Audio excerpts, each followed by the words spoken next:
Hello all my dear students, welcome to online classes of future IITian.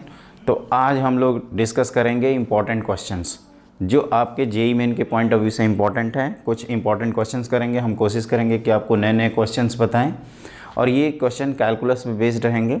और calculus में बच्चों almost हमने हर चीज़ cover कर रखी है, तो ये कैलकुलस का आपका लास्ट क्लास है। इसके बाद एक क्लास और चलेगी पीएनसी की, फिर आपका महारिविजन कंप्लीट। और क्वेश्चन की सीरीज़ तो हम जितना करें वो कम ही है ना। तो जो इम्पॉर्टेंट सीरीज़ है वो आपके एक पीएनसी की है।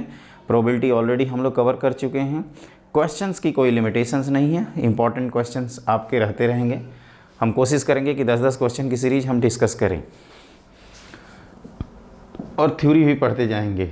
The differential equation satisfying the system of parabolas. तो इसमें करते क्या हैं कि हम लोगों ने पढ़ा है formation of differential equation of a family of curves.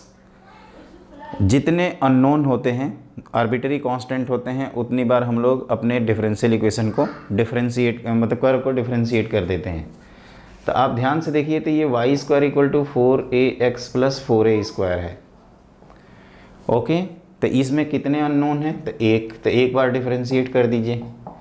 तो differentiate with respect to x, तो ये हो जाएगा 2y dy/dx equal to 4a। आपको a की वैल्यू चाहिए, तो a आ जाएगा y/2 टाइम्स dy/dx। अब इस a को यहाँ पे उठा के पुट कर दीजिए, तो हैंस ये हो जाएगा Y square equal to 4a की वैल्यू, तो 4 टाइम्स a की वैल्यू है आपकी y/2 dy/dx और प्लस 4a का होल स्क्वायर, तो 4y/2 टाइम्स dy/dx का होल स्क्वायर। ये है आपका कंप्लीट आंसर। अब इसी को प्रॉपर वे में लिखना है, तो ये हो जाएगा वाई स्क्वायर इक्वल टू, ये मल्टीप्लाई करोगे बच्चे तो 2y dy/dx और ये 4 कैंसिल हो जाएगा, वाई स्क्वायर dy/dx का होल स्क्वायर। एक तो ये आंसर दिया जा सकता है ना। और दूसरा, जैसे इसमें आंसर जो दिया है उसमें एक y को कैंसिल करते हुए लिखा है, तो आप भी y को कैंसिल कर सकते हैं, है ना। y को कैंसिल कैसे करेंगे? एक कॉमन y दिख रहा है, तो y टाइम्स dy/dx का होल स्क्वायर, ये तो ऑप्शन मैचिंग के ऊपर है, plus 2 times dy/dx, sorry 2 times dy/dx, y तो कैंसिल आउट कर दिया, minus y equal to 0। Okay, तो एक minute, 2x times 2y times dy/dx, ये x कहाँ से आया? तो x यहाँ से आया बच्चों, ये 4ax है ना, तो यहाँ पे एक x का टर्म रहेगा, आप भी यहाँ पे x का टर्म्स लिखिए और ये आपका आंसर है। तो इसमें हमने किया क्या है, ऐसे फंडे ये होते हैं कि जो फैमिली ऑफ कर्व्स होता है, आप कॉन्सेप्ट समझना, क्योंकि ये क्वेश्चन चेंज हो सकता है। अगली बार हाइपरबोला आ जाएगा तो थोड़ा हम कराएंगे इसको, लेकिन हाँ लॉजिक बता देंगे। तो इसमें आर्बिटरी कांस्टेंट जो होते हैं, जैसे एक आर्बिटरी कांस्टेंट है तो हमने एक बार डिफरेंशिएट किया है और दोनों से a को एलिमिनेट कर दिया है, बस इतना। जो कॉमन फैक्टर है आप उसको कैंसिल आउट कर दीजिए, उससे आपके सॉल्यूशन पे कोई फ़र्क नहीं पड़ता है।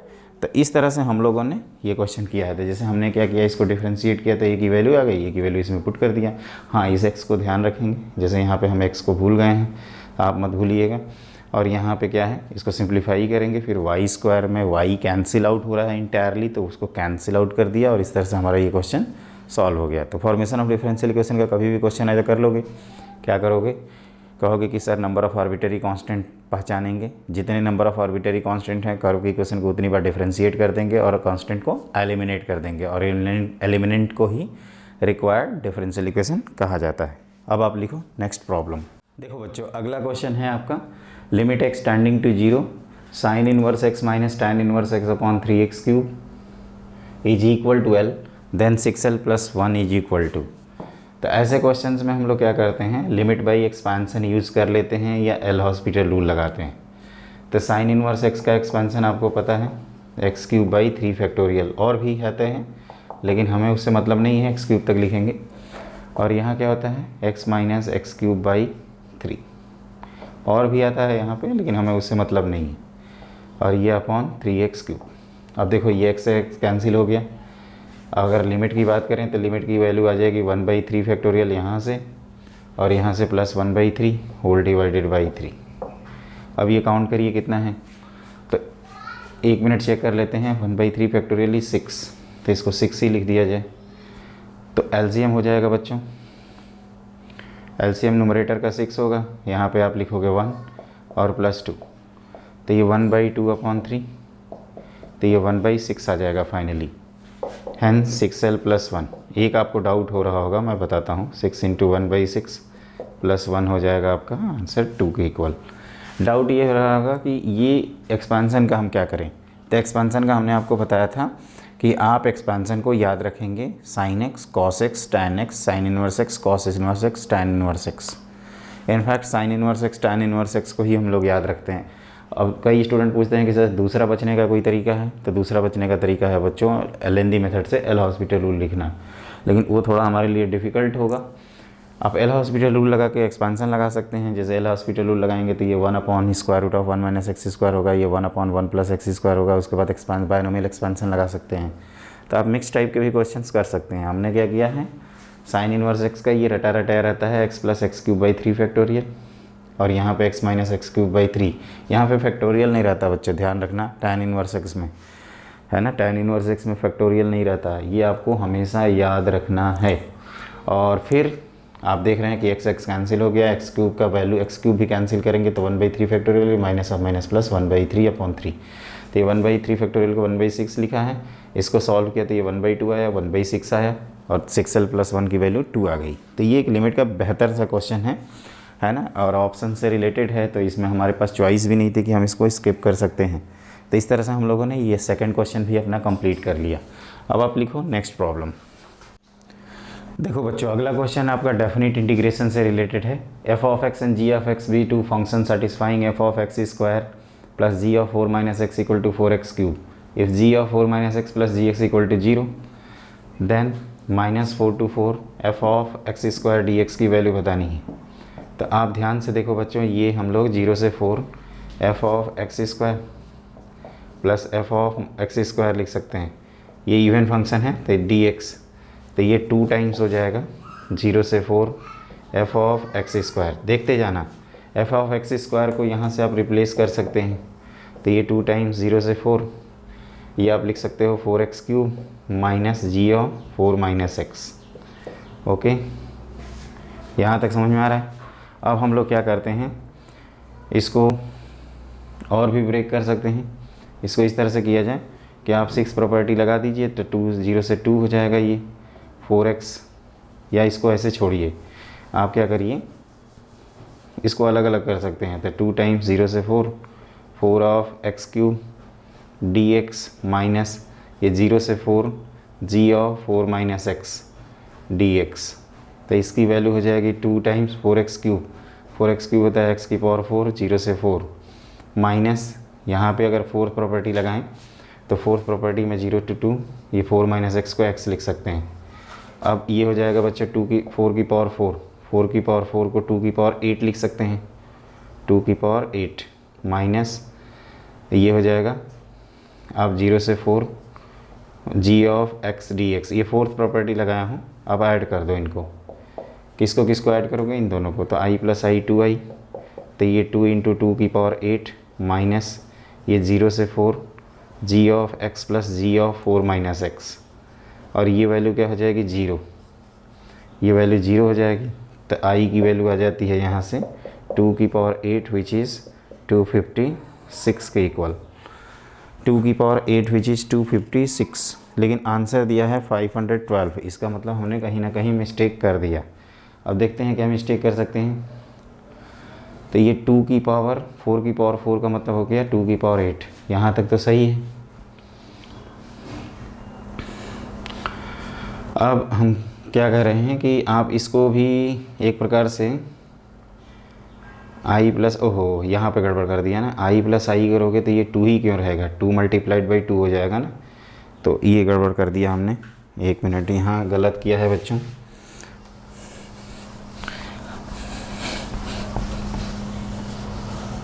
आप ये भी कर सकते हैं कि जैसे ये 0 से 4 है, तो आप एक काम करिए, i की वैल्यू लिख दीजिए, ये आप लिख ही दिए थे 2 × 2⁴ माइनस इसको 0 से 2 G of x plus G of 4 minus X by 4, तो 6 प्रॉपर्टी लिख सकते हैं। तो ये वैल्यू क्या हो जाएगी 0, जो हाफ वाली प्रॉपर्टी होती है, और ये हो जाएगा 2 की पावर 9 विच इज़ 512 के इक्वल। तो इसमें हमने मिस्टेक किया था, वो i प्लस आई ऐड किया तो 2i हुआ, और 2 इंटू 2 की पावर 8 को डबल करना भूल गया, है ना। मुझे लगा वहीं हो गया और चौपट हो जाएगा। तो ध्यान रखना, अंधेर नगरी चौपट राजावली का हानि ना हो। तो सबसे पहले यहाँ पे एक प्रॉपर्टी लगाते हैं, माइनस ए टू ए के लिए 0 to a f of x plus F of minus x, तो दोनों सेम है तो डबल होगा। फिर हम लोग क्या कर रहे हैं, इस गिवन रिलेशन को यूज़ कर रहे हैं, एफ ऑफ एक्स स्क्वायर की वैल्यू जी के टर्म्स में दिया है, इसको यूज़ किया। फिर आगे जाके ये 0 से हाफ वाली प्रॉपर्टी लगा दी, 0 से 4 को 0 से 2, F of x plus F of A minus x, तो ये वैल्यू 0 है, इन्फॉर्मेशन गिवन है। तो ये है फाइनल आंसर 2 इंटू 2 की पावर 8 विच इज़ 2 की पावर 9। तो ये एक बढ़िया सा क्वेश्चन है ना। इस क्वेश्चन की जितनी तारीफ़ की जाए कम है। तो मेरे ख्याल से ये क्वेश्चन आपको करना चाहिए, और ऐसे रिलेशन दिए जाएँ तो बस मेन प्रॉपर्टी से रिलेटेड प्रॉब्लम्स होते हैं, जो कि मुझे उम्मीद है आपको अच्छी तरह से समझ में आ गए होंगे। अब आप लिखिए नेक्स्ट प्रॉब्लम। देखो बच्चों, एफ ऑफ एक्स की ये वैल्यू गिवन है। अब यहाँ 3 टर्म है, यहाँ 2 हैं, इसका मतलब या तो इसको t माना जाएगा या इस तरह से माना जाएगा कि x केवल 2 जगह प्रेजेंट हो। तो एक काम करते हैं, x की पावर 7 को पहले बाहर कर देते हैं। तो ये हो जाएगा आपका 5, x की पावर 14 की तरफ आ जाएगा, तो 5 बाई एक्स की पावर 6 प्लस 7 बाई एक्स की पावर 7 अपॉन x की पावर 7 बाहर करोगे तो ये x की पावर -5 प्लस x की पावर -7। ध्यान से देखो, ये 8 होगा बच्चों, होल डिवाइड प्लस 2 की पावर 2। ओके, तो अब आप क्या करिए, dx है तो x की पावर -5 प्लस x की पावर -7 प्लस 2 को आप मानिए t। तो ये हो जाएगा -5 अपॉन एक्स की पावर 6 -7 अपॉन एक्स की power 8 dx equal to dt with negative sign. तो ये हो जाएगा minus dt upon t square. तो ये -1 अपॉन टी, और 1 अपॉन टी का मतलब 1 अपॉन 1 बाई एक्स की पावर 5 प्लस 1 बाई एक्स की पावर 7 प्लस 2। तो ये फाइनली आ जाएगा बच्चों, आप ध्यान से देखो, तो एक्स की पावर 7 से मल्टीप्लाई कर दीजिए ऊपर नीचे। तो ये हो जाएगा एक्स की power 2 plus 1 plus 2 times x की पावर 7, और प्लस एक इंटीग्रेशन कांस्टेंट भी आएगा। अब चूँकि एफ ऑफ 0 की वैल्यू 0 दी हुई है, तो उससे हमें सी की वैल्यू 0 मिल जाती है। सो एफ ऑफ एक्स मिल जाता है आपका एक्स की power 7 upon x square plus 1 plus 2 x की पावर 7, और आपको एफ ऑफ 1 पूछ रहा है। तो एफ ऑफ 1 हो जाएगा 1/4, जिससे आप कंपेयर करोगे तो के की वैल्यू आपकी आ जाएगी बच्चों 4 के इक्वल। क्या आ जाएगी के की वैल्यू 4 के इक्वल, ध्यान रखना। तो इस तरह से हमारा ये क्वेश्चन आराम से सॉल्व हो जाता है। क्या किया है हमने, तो आप ध्यान से देखो, मैंने ये कह रहा था कि यहाँ पे 3 वेरिएबल है। तो इसमें ट्रिक ये होता है कि कभी एक्स स्क्वायर को बाहर करते हैं, कभी एक्स की पावर 7 को। एक्स को बाहर नहीं कर सकते क्योंकि यहाँ 3 एक्स आएंगे और यहाँ पे 2 बार एक्स है, तो वो टर्म आपका मिसमैच कर जाएगा। डिफ्रेंशिएट करोगे तो 3 एक्स से 2, मतलब एक्स वाले टर्म 3 जगह आएंगे ना, जबकि ऊपर 2 ही टर्म लिखा है। तो ऐसे हिंट मिलती है कि या तो पूरा पूरा एक्स की पावर 7 को बाहर कर दिया जाए या एक्स स्क्वायर को बाहर कर दिया जाए। जिसको भी बाहर करेंगे तो देख रहे हैं पहले एक्स की पावर 7 को ही बाहर किया तो एडजस्टमेंट हो गया और के की वैल्यू आ गई 1/4। तो ऐसे क्वेश्चन जेईई में बहुत बार आए हैं, हो सकता है ये भी क्वेश्चन पूछा गया हो। तो ये ट्रिक याद रखिएगा। हम लोग इंडेफिनिट इंटीग्रेशन में वैसे पढ़ते हैं, मेथड ऑफ इंटीग्रेशन में substitution, integration by partial fraction, integration by parts. तो उसके बाद आपका क्या होता है, एक एक करके आपका सॉल्व होता जाता है। इंटीग्रेशन सब्स्टिट्यूशन ही मेन होता है, एक बार सब्स्टिट्यूशन कर लेंगे तो बहुत आसानी से आपका प्रॉब्लम भी सॉल्व हो जाता है। तो लिखिए अगला क्वेश्चन। तो देखो बच्चों, ये आपका फंक्शन का क्वेश्चन है। आपको एफ एक्स दिया है, जी एक्स दिया है, F of F inverse x plus ji inverse x का सम है 13/2। तो आपको सम ऑफ वैल्यूज़ ऑफ एक्स निकालना है। तो इन्वर्स निकालने का जो तरीका होता है वो हम लोग पढ़े हैं कि आप क्या करिए, इसको y मान लीजिए और एक्स वाई को एक्सचेंज कर लीजिए। तो ये y-2 upon y-3 equal to x। तो y की वैल्यू जो निकालेंगे y-2 इक्वल टू xy-3x। तो यहाँ से y की वैल्यू आ जाएगी 3x-2 whole divided by x-1। तो ये आपका f इनवर्स x है। उसी तरह से g इनवर्स x निकालेंगे, g ऑफ x की वैल्यू 2x-3। तो यहाँ से इसको y मानिए, xy को एक्सचेंज कर दीजिए। तो x की वैल्यू जी इनवर्स x की वैल्यू आ जाती है x प्लस 3/2। आपको इन दोनों का सम दिया हुआ है 3x minus 2 upon x minus 1 plus x plus 3/2 equal to 13/2 है ना। आप इसको जब सॉल्व करते हैं तो ये आता है एक्स स्क्वायर माइनस, हमने किया हुआ है सब, और यहाँ से सम ऑफ रूट्स आ जाएगा आपका, सम ऑफ रूट्स इक्वल टू 5। ध्यान रखना है एफ एक्स से एफ इनवर्स एक्स कैसे मानते हैं, तो एफ ऑफ एक्स, ये हम लोग एक रूल जानते हैं ना, f of g x equal to g of f x equal to x, अगर एक दूसरे के इन्वर्स हैं तो उसी को कहा जाता है कि वाई को एफ एक्स माने, एक्स और वाई को एक्सचेंज करें, वाई को in terms of x solve कर लें और उससे आ जाता है एफ इनवर्स एक्स। कभी कभी दो आते हैं तो डोमेन रेंज के बेसिस पे हम लोग एक को रिजेक्ट कर देते हैं। तो एफ इनवर्स एक्स निकाला, जी इनवर्स एक्स निकाला, दोनों का सम करके 13/2 कर दिया, ये हमने डायरेक्टली लिखा है। और फिर सम ऑफ रूट्स क्वाड्रेटिक का आप एक्चुअली सॉल्व भी कर सकते हैं, या सम ऑफ रूट्स क्वाड्रेटिक का होता है -b/a और वहाँ से आंसर आपको आ जाता है 5। तो इस तरह से हमारा ये भी क्वेश्चन कंप्लीट हो गया। देखो बच्चों, इसी तरह के क्वेश्चन हैं। अब यही सब क्वेश्चन आप नहीं कर पाते हो तो कहते हो पेपर टफ है, और कर लेते हो तो कहते हो आसान है। लेकिन हाँ, ये कैसे होगा कि ये होगा, तो इसके लिए आप बेसिक्स करिए। बेसिक्स मतलब जो डेफिनीशन है उसी के, कोई भी चीज़ ऐसा नहीं है कि मैं नया बता रहा हूँ इसमें, बस क्वेश्चंस करा रहा हूँ। क्वेश्चंस की कोई सीमा नहीं है कि जितना भी क्वेश्चंस करेंगे वो आपके लिए कम ही पड़ेगा। तो आप क्वालिटी ऑफ क्वेश्चंस पे ध्यान दीजिए, सिलेबस को पूरा इंटायरली रिवाइज़ करने की कोशिश करिए। एक बार सिलेबस रिवाइज़ हो जाएगा तो बड़ी आसानी से क्वेश्चन भी हम लोगों का हो जाता है। ओके, तो ये आगे के ऑलमोस्ट सारे क्वेश्चंस हम लोगों ने कर रखा है। अब आगे बढ़ते हैं, ठीक। और ये सब क्वेश्चन तो हम लोग ऑलरेडी कर चुके हैं कि आपका P of x real coefficient है, वेनिसेस मैक्सिमम मिनिमम वैल्यूज़ दे रखी है, पी ऑफ एक्स की वैल्यू निकालनी है। ये सब ऑलरेडी हम लोगों ने कर रखा है, तो आपको बस पेशेंस रखना है। हम देख रहे हैं कि ऑलमोस्ट सारे क्वेश्चन हमने करा ही दिए, हाँ ना। अब एक परमुटेशन कम्बिनेशन की क्लास है, मेनली एक बार देख लेते हैं, और कोई क्वेश्चन छूट गया हो तो, और कोई क्वेश्चन मेनली हो ही गए आपके।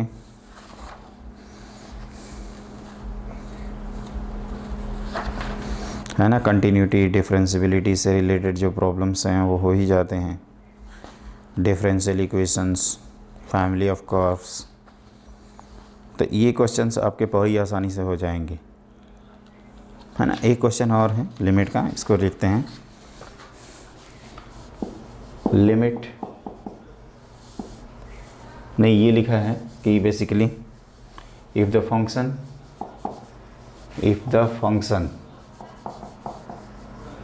f of x equal to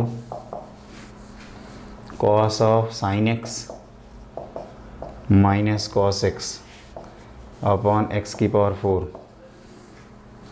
is continuous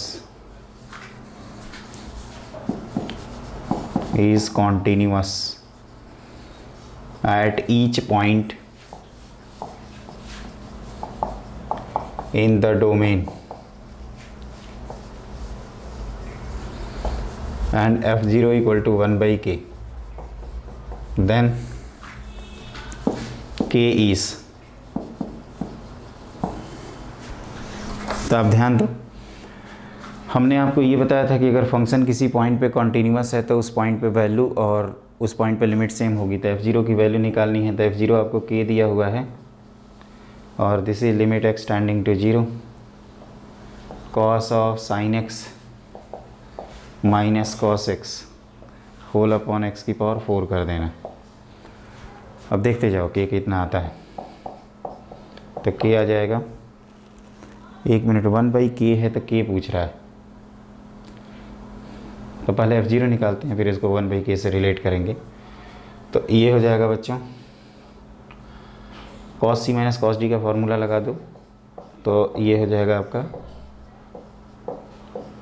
-2 sin c plus d/2 x plus sine x upon 2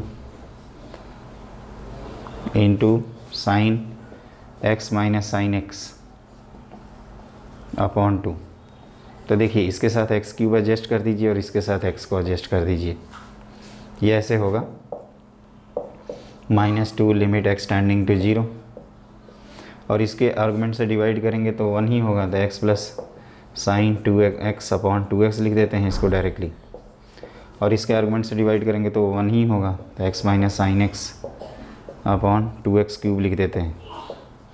तो देखो ये 1 हो जाएगा, और ये 1 माइनस ऑब्जेक्टिव में ऐसे कर सकते हैं, एक बार डिफ्रेंशिएट कर देंगे क्योंकि पहली लिमिट 1 हो चुकी है, तो ये 1 minus cos x upon 6x², तो ये हो जाता है 1/2, तो ये 1/12 होगा, तो 1/12 विच इज़ 1/6 के इक्वल। एक बार कंफर्म चेक कर लेते हैं ये माइनस कहाँ से आया, माइनस 1/12,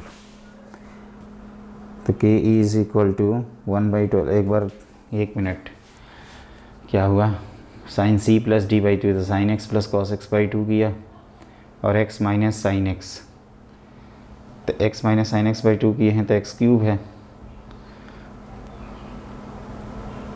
अरे नहीं, ये जब माइनस ये लगा देंगे ना प्लस, तो ये प्लस लगाएंगे बच्चों, ये प्लस, ये हर जगह प्लस कर दो क्योंकि ऑलरेडी हमने एक फार्मूले में चेंज कर रखा है, तो 1/6 आ गया, तो answer is finally equal to 6।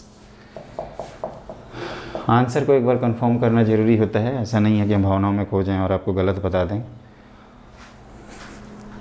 तो इस क्वेश्चन से हमें क्या शिक्षा मिलती है, हमें ये शिक्षा मिलती है कि ऐसे क्वेश्चन में हमें पेशेंस रखना चाहिए, कोई भी हड़बड़ी नहीं मचानी चाहिए, और इत्मीनान से साइन सी और साइन डी का फॉर्मूला लगाना चाहिए, नहीं तो क्वेश्चन गलत हो जाएगा। इंटीजर टाइप में तो हम बच सकते हैं, लेकिन आपका जो मान लीजिए के की ऑप्शन दिए होते तो हम फंस जाते, तो के की वैल्यू 6 आ गई फाइनली, है ना। अब आप लिखो नेक्स्ट प्रॉब्लम। अब जैसे वही बच्चे कहते हैं कि सर क्या क्या इंपॉर्टेंट है एक बार बता दीजिए डेफिनेट इंटीग्रेशन में, तो देखो बच्चों क्या क्या इंपॉर्टेंट है एक बार हम लिख देते हैं। फंक्शन में आपका जो इंपॉर्टेंट है वो फंक्शन में आपका डोमेन इंपॉर्टेंट होता है, रेंज इंपॉर्टेंट होता है। डोमेन के लिए आप अलग अलग इनइक्वालिटीज़ सॉल्व करते हैं, और रेंज के लिए आप क्या करते हैं, पहले डोमेन डिसाइड करते हैं, फिर रेंज निकालने के अलग अलग तरीके होते हैं, कभी कभी हम लोग डेरिवेटिव का हेल्प लेते हैं। इसके बाद आपके कुछ बेसिक फंक्शन हैं, उनके ग्राफ इंपॉर्टेंट होते हैं। इक्वल फंक्शन इंपॉर्टेंट है, दो फंक्शन को हम लोग इक्वल तब बोलते हैं जब उनके डोमेन सेम हो, कोडोमेन सेम हो, और हर इनपुट के लिए हर सेम आउटपुट आए, मतलब उनके ग्राफ सेम हो। उसके बाद आता है पीरियोडिक फंक्शन। पीरियोडिक फंक्शन में आपको क्या करना है कि f of x plus T की वैल्यू f ऑफ x के इक्वल लिखना है, जहाँ पे t एक पॉजिटिव कांस्टेंट है, उसकी वैल्यू ग्रेटर देन 0। जैसे sine x, cos x, sec x और कोसेक एक्स का पीरियड होता है 2π के, ये 2π के बाद रिपीट करते हैं। Mod sine x, tan x, cot x, mod cos x का वैल्यू पीरियड होता है पाई, और आपके जो फ्रैक्शनल पार्ट ऑफ एक्स है उसका पीरियड होता है 1। फिर इवन एंड ऑड फंक्शन पढ़ते हैं, इवन ऑड, तो इवन के लिए f ऑफ माइनस एक्स की वैल्यू f ऑफ x के इक्वल, ये होता है इवन के लिए, और ऑड के लिए f ऑफ माइनस एक्स की value minus f of x के इक्वल। अब बच्चों इसके बाद होता है आपका ये दो फंक्शन और होते हैं, एक 1 होता है और एक मेनी 1 होता है। सेम अगर आपके अलग अलग इनपुट हैं तो अलग अलग आउटपुट आता है, तो उसको 1 फंक्शन कहते हैं, अदरवाइज मेनी 1 फंक्शन कहते हैं। और एक होता है ऑन टू फंक्शन और दूसरा होता है into function. Onto function का मतलब कि ऐसे फंक्शन जिनके डोमेन और कोडोमेन रेंज और कोडोमेन सेम हो, और इन टू फंक्शन जिसका जो रेंज है वो कोडोमेन का एक सबसेट हो। तो ये हम लोग फंक्शन में इंपॉर्टेंट होता है, जो स्पेशली हम लोग पढ़ते हैं। और इन्वर्स निकालने का तरीका जिसका हमने बताया था कि आप f ऑफ gx को x मानते हुए g की वैल्यू निकाल लेते हैं। और यहाँ पे क्या है, लिमिट में हम लोग बेसिक लिमिट्स ऑलरेडी हम लोग कर चुके हैं, कंटिन्यूटी डिफरेंशियबिलिटी कर चुके हैं। कंटिन्यूटी फंक्शन कब कंटिन्यूस होगा, कब डिसकंटिन्यूस होगा, ये भी हम लोग कर चुके हैं ऑलरेडी। उसके बाद डिफरेंशिएशन में भी ऑलमोस्ट बहुत सारी चीज़ डन है, बस आप क्वेश्चन जितना लगा लें उतना बेहतर है डिफरेंशिएशन। एओडी में भी हम लोग rate measurer, increasing decreasing function, maximum minima, Rolle's theorem, LMVT सारी चीज़ें पढ़ चुके हैं। उसके बाद आता है इंडेफिनिट इंटीग्रेशन। इंडेफिनिट इंटीग्रेशन में जैसे कि मैं अभी आपको स्टार्टिंग में बता रहा था कि इसमें आपके फॉर्मूले इंपॉर्टेंट है, method of substitution, method by partial fraction, method by integration by parts. Substitution में बहुत सारे स्पेसिफिक फॉर्म है, स्पेसिफिकली 9 रत्न आपके 9 स्पेशल इंटीग्रल फिर आपका पार्शियल फ्रैक्शन किया जाता है। जब प्रोडक्ट ऑफ टू फंक्शन होता है तो बाई पार्ट से करते हैं। डेफिनिट में जब हम लोग जाते हैं तो डेफिनिट में 2-3 क्वेश्चन, एक तो होता है कि सीरीज़ की हेल्प से क्वेश्चन को सॉल्व कर लेना, मतलब इंडेफिनिट की हेल्प से क्वेश्चन को सॉल्व कर लेना, इसमें लिमिट लगी रहती है। फिर सब्स्टिट्यूशन में डेफिनिट इंटीग्रेशन, सब्स्टिट्यूशन में क्या करते हैं कि इंटीग्रेंट के साथ साथ आप लिमिट को भी नए वेरिएबल में चेंज कर देते हैं। अगली चीज़ होती है इसमें प्रॉपर्टीज़, इसमें 7 प्रॉपर्टीज़ आप लोग मेनली पढ़ते हो। A to B F of X is F of A to B F of T D T.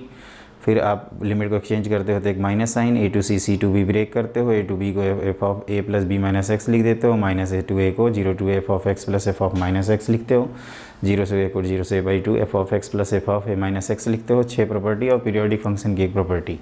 उसके बाद डेफिनेट इंटीग्रेशन है जो लिमिट ऑफ सम आता है, जिसमें एक लंबा चौड़ा फार्मूला होता है। और वो फार्मूला क्या है एक बार मैं फिर से लिख ही देता हूँ। Limit n tending to infinity 1/n हो, summation r vary from a to r equal to B, F of r/n का एक्सप्रेशन बने तो आप क्या करिएगा, इसको 8/n से b/n लिख दीजिएगा और एफ ऑफ x dx, और साथ में n टेंडिंग टू इन्फिनिटी यहाँ पे भी लिमिट में कर दीजिएगा, तो जिससे ये वैल्यू आराम से कन्वर्ट हो जाएगी। इसी को कहते हैं definite integration as a limit of sum. उसके बाद आता है एरिया या एप्लीकेशन ऑफ इंटीग्रल, जिसमें आपको कर्व को स्केच करने आना चाहिए, कौन से एरिया की बात कर रहा है, सिमेट्री का ध्यान रखना चाहिए और एक्स के रिस्पेक्ट में इंटीग्रेट करना है या वाई के रिस्पेक्ट में। कुछ स्टैंडर्ड कर्व जैसे इलिप्स का area pi A B, circle का area pi R square, trapezium का एरिया, क्वाड्रिलेटरल का एरिया, सेक्टर का एरिया, ये सारी चीज़ें हमें पता होनी चाहिए। लास्ट में हम लोग पढ़ते हैं डिफरेंशियल इक्वेशन, जिसमें ऑर्डर और डिग्री का इंपॉर्टेंस होता है। ऑर्डर ऑफ डिफरेंशियल इक्वेशन का मतलब कि the degree of the order of highest order derivative present in the differential equation. जैसे 4th ऑर्डर डिफरेंशियल इक्वेशन में मैक्सिमम ऑर्डर का प्रेजेंट है तो डिफरेंशियल इक्वेशन का ऑर्डर हो जाएगा 4। डिग्री क्या होता है, अगर सारे डेरिवेटिव्स को हम पॉलिनोमियल फॉर्म में लिख दें तो जो हाईएस्ट ऑर्डर डेरिवेटिव है उसकी पावर जो होता है उसी को डिग्री कहते हैं।